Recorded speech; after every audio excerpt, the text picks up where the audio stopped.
सूरत अल-बकरा। जिनके कहने पर दूसरे चलते थे, जब वो लीडर इनसे साफ बेजारी जाहिर करेंगे जिन्होंने इनका कहा माना था, और अजाब को देख लेंगे और इनके ताल्लुकात आपस में टूट जाएंगे। क़यामत के रोज़ गुमराह लीडर और कुफ्र के सरगने अपने अवाम से बेजारी जाहिर करेंगे और कोई मदद न करेंगे और न मदद कर सकेंगे। उस वक्त इनकी बात पर चलने वालों और इनकी कुफ्र व बातिल की तजवीज़ों और रिज़र्वेशनों पर हाथ उठाने वालों को लीडरों पर जो गुस्सा आएगा ज़ाहिर है।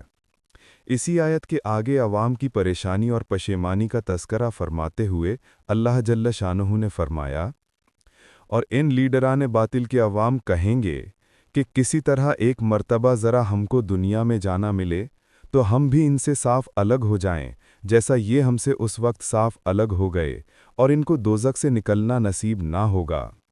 कुरान करीम ने साफ खोलकर मैदान हश्र के वाक़यात बयान फरमाए हैं। क्या ठिकाना है हमदर्दी और खैरख्वाही का। बदनसीब है जो इनकी दावत पर कान नहीं धरते और इनकी आयात बय्यनात से नसीहत हासिल नहीं करते।